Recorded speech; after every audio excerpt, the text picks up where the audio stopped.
A few years ago, I was called into a meeting, a lunch meeting, and the Geographic told me, we're going to do this whole issue special on the Greater Yellowstone Ecosystem, and I was asked to become one of the team. And it's 50,000 square miles, western Wyoming, southern Montana, eastern Idaho. It's an amazing area. It's Grand Teton, it's the Wind River Range, it's Yellowstone, it's got incredible wildlife, incredible opportunity to be asked to do this. So I ended up, as part of the project, getting the Tetons. If you go to the Tetons at 6 o'clock in the morning in October, it looks like this. It doesn't look like the first frame of the Tetons I showed you. Actually, it's full of people. So we had teams all over, but there were teams in Yellowstone for the Yellowstone issue, but I got the sort of south end of the ecosystem. I got the Tetons, which is great, and fantastic if you're a landscape photographer, which I'm not. Because you're basically charged with photographing A, the most beautiful place in the world, B, the most photographed, most iconic. I mean, hell, you got the Tetons. And Ansel Adams, the most famous, brilliant landscape photographer that ever was, photographed one of his most famous pictures here. How the hell am I going to top that? It's easy, look. That's what I did. Let someone else do it for me. The thing is, right, as a photographer, right, you'll laugh at that photo. We all know what he's doing, don't we? We're all just a bit cynical. It's kind of funny. But as a photographer, I think, why are you doing it with a tripod? Do you know what I mean? It's the middle of the day. What on earth are you thinking?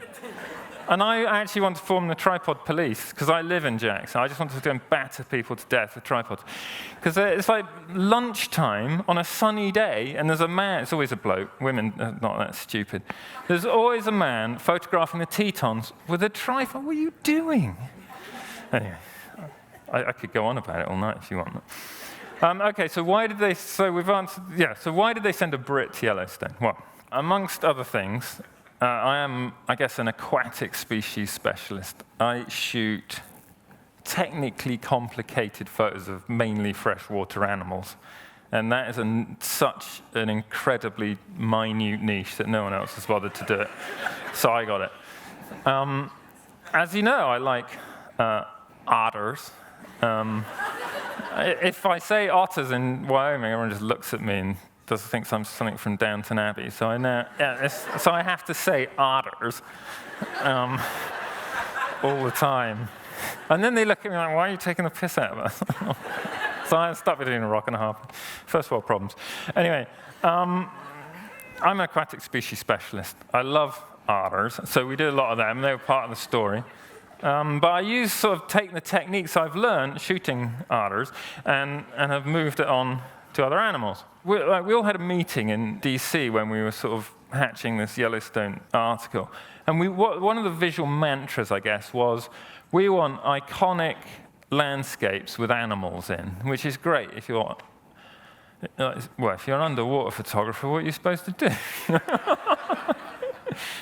Anyway, basically, I turned the first few weeks into location scout. How can I get these animals in landscapes underwater? And this is what I ended up with. But one of the reasons I like this kind of style of photography and in this image is because up here, up top right there, you can see all those sticks. That's a beaver dam, right? And this beaver and its relatives and its ancestors have they built that dam. They've created this entire water world, this entire ecosystem. They've engineered the landscape, and they've done it at the foot of the Tetons. So for me, a picture like that tells a much bigger story.